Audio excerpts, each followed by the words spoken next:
Mieux qu'une chaîne, un monde. Le journal.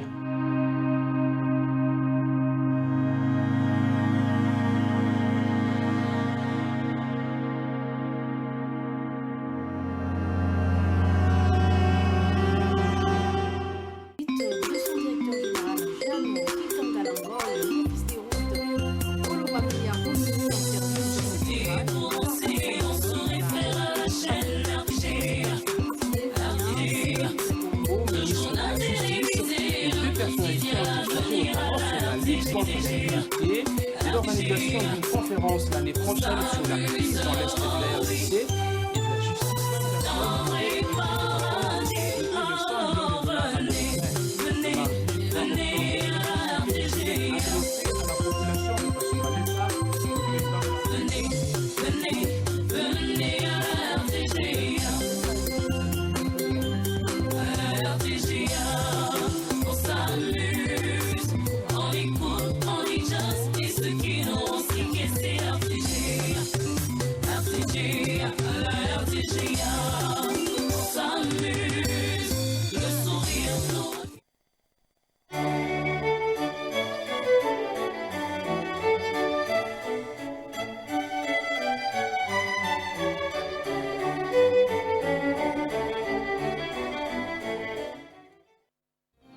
Ce journal vous est offert par Tango Protection.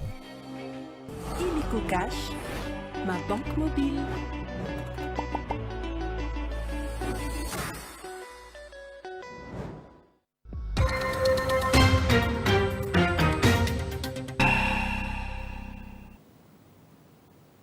Mesdames, Messieurs, bonsoir et merci si vous nous rejoignez dans cette grande édition vespérale. Dans l'actualité, les élèves des écoles publiques de la ville de Butembo au Nord Kivu vont finalement reprendre le chemin de l'école ce lundi 4 novembre 2024.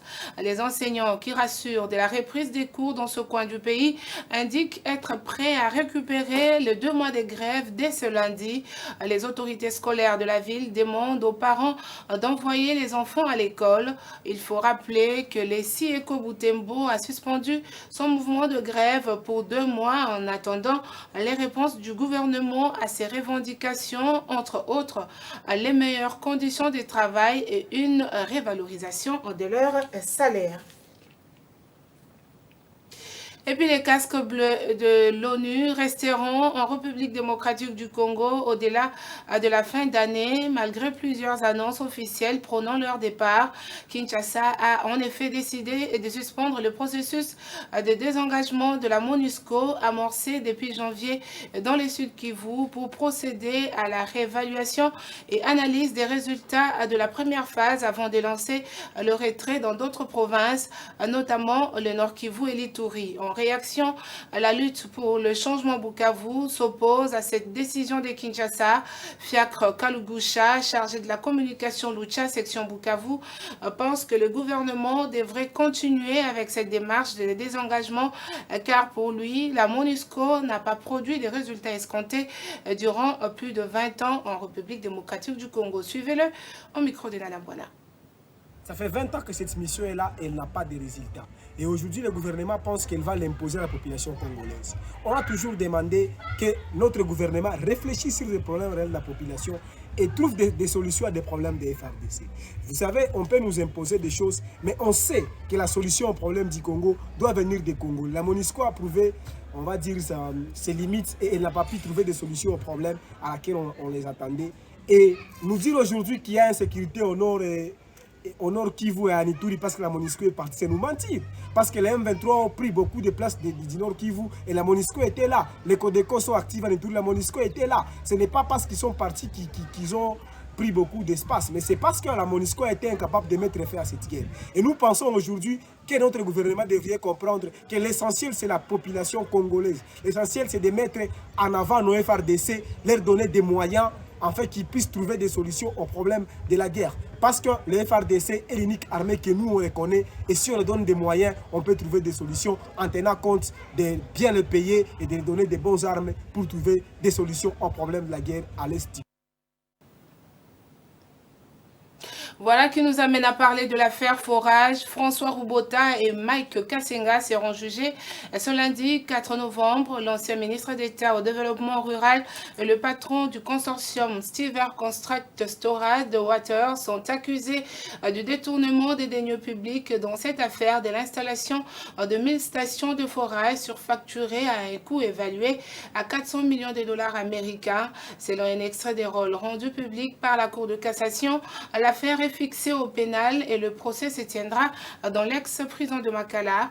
L'affaire a été révélée après une enquête de l'Inspection générale des finances. Et toujours dans ce chapitre justice, lutte contre le banditisme urbain, le ministre de la Justice et garde des Sceaux annonce des mesures pour renforcer cette campagne lancée par le gouvernement avec l'organisation des audiences foraines. Sur ce, tout condamnés à la suite de ce procès purgeront la peine dans d'autres villes que leur ville d'origine. Plus de détails dans ce commentaire. On a interpellé Bino, papa, maman, Batela, Mwana Nayo.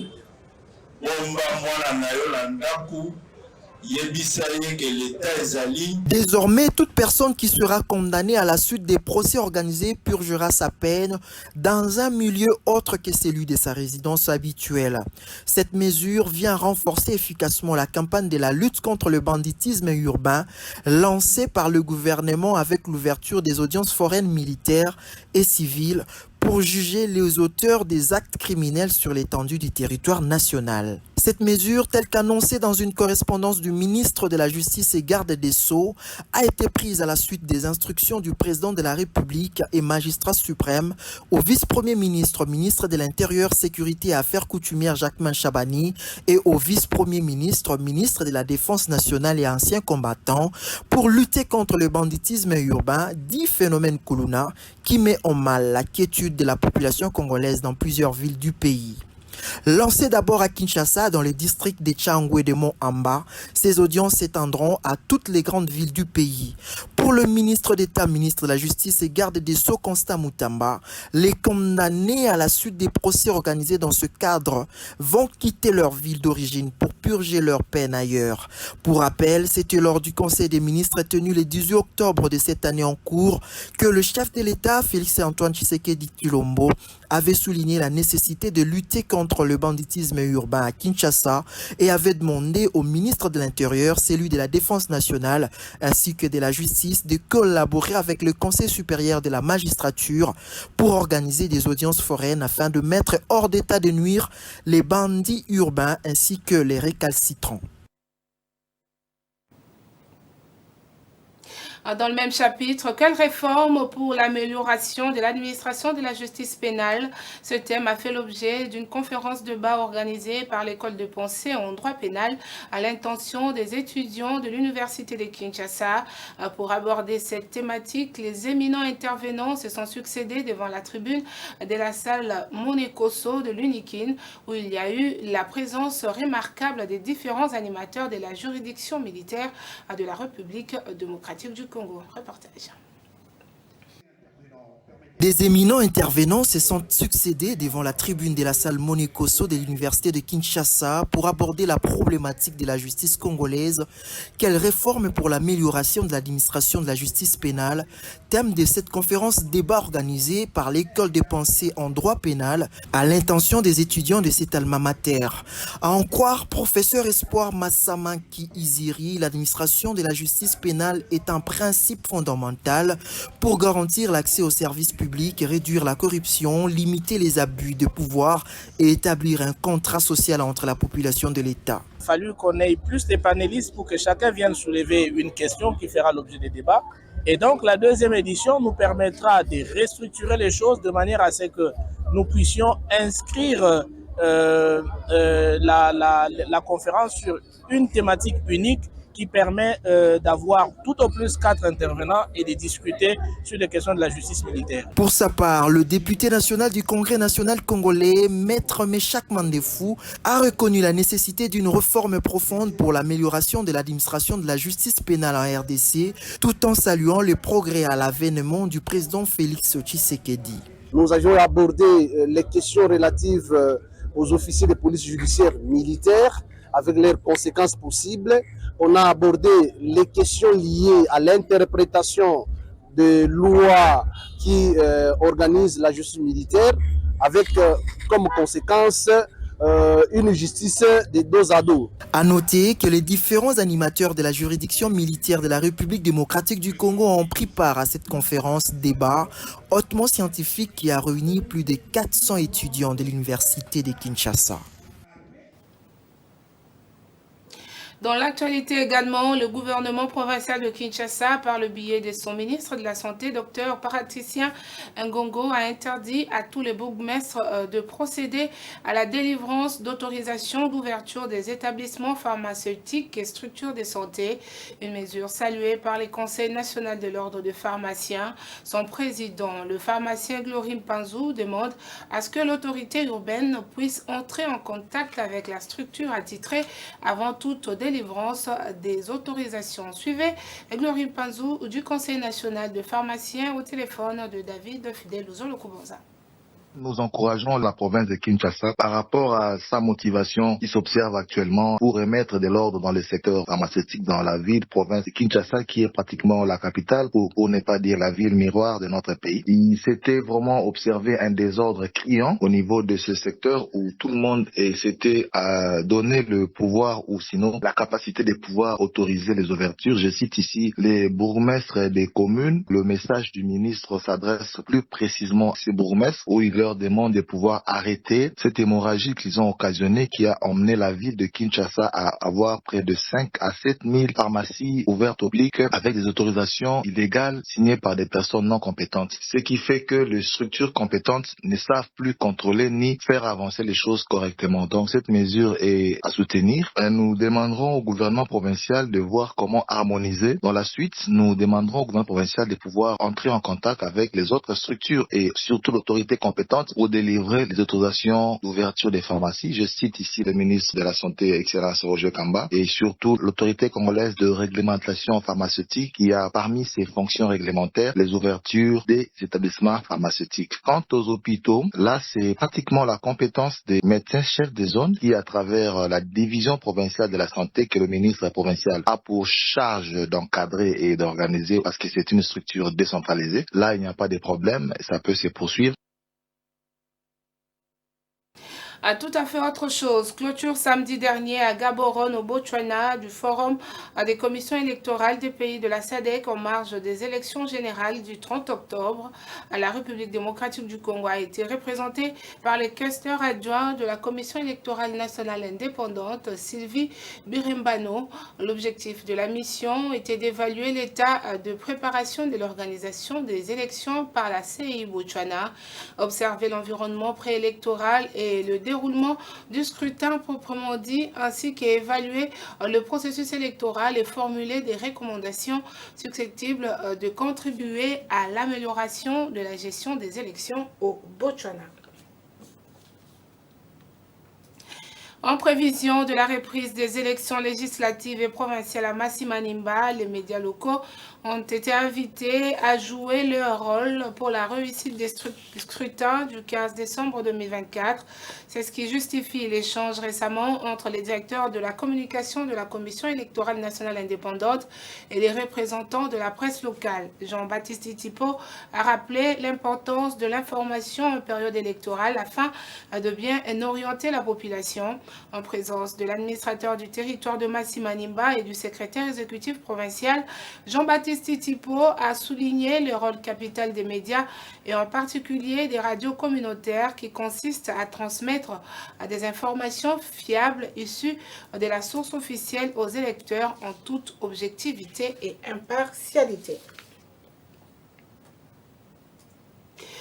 Et puis profitons de son séjour à Lubumbashi dans la province du Haut-Katanga, les vice-présidents de l'Assemblée provinciale de la Lomami et au cadre du Congrès national congolais CNC de l'autorité morale Pius Mwabilou a visité le siège du parti Fédération du Haut-Katanga installé dans la ville cuprifère.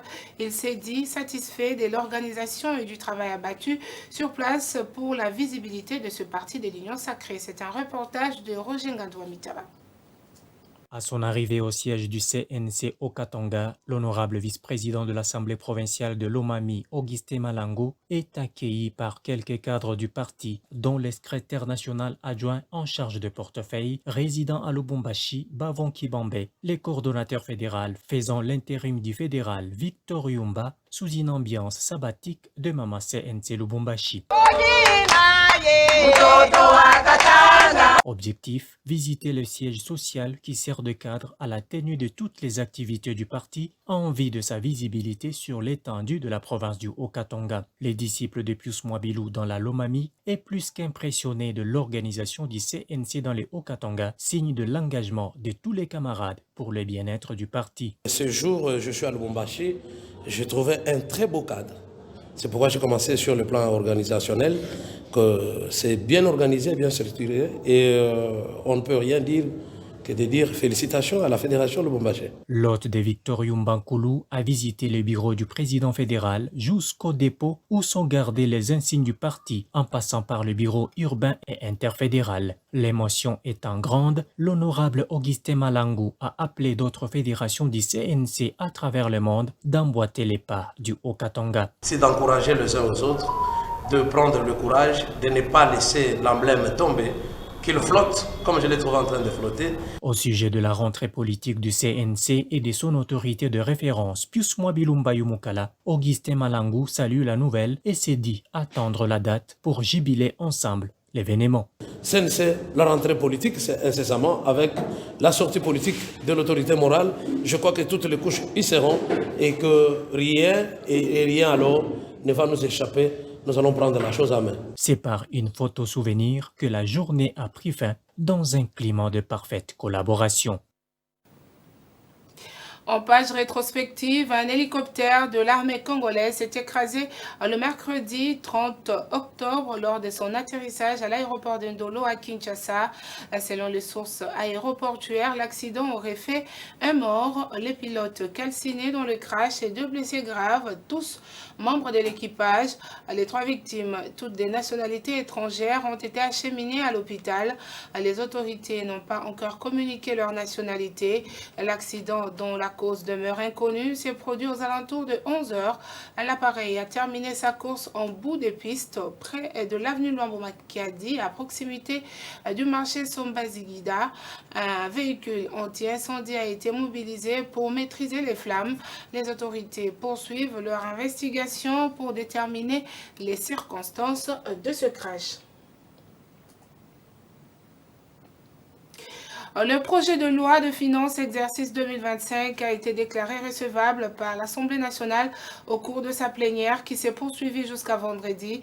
Après débat et délibération, ce projet de budget a été envoyé à la commission ECOFIN et contrôle parlementaire pour approfondissement pendant 10 jours. Ce projet de loi présenté par la première ministre Judith Suminwa prévoit un budget équilibré en recettes et en dépenses de l'ordre de 18 milliards de dollars américains. Je remercie Diaka.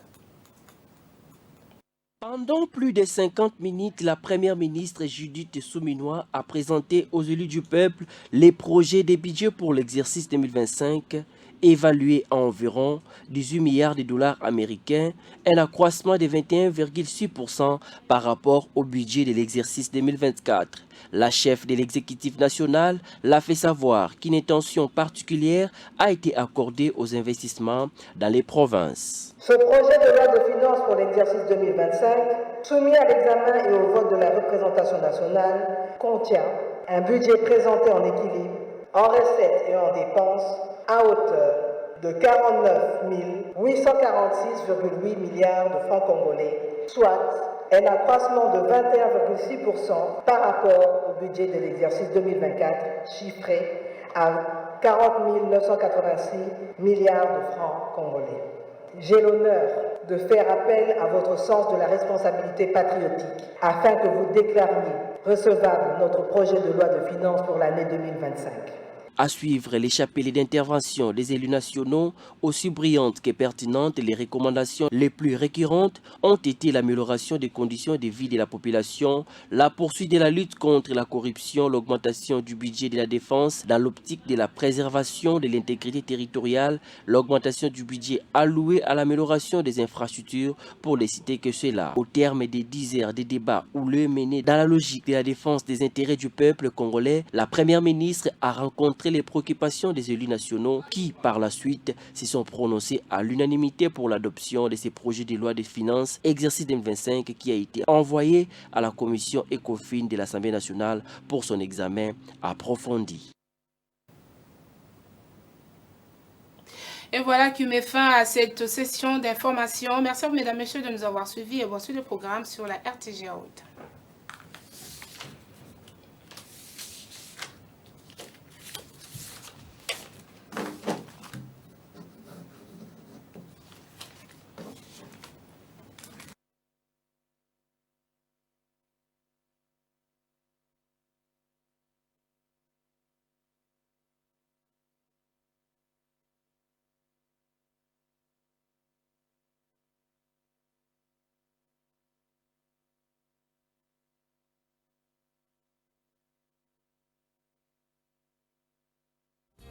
Ce journal vous a été offert par Tango Protection. Illico Cash, ma banque mobile.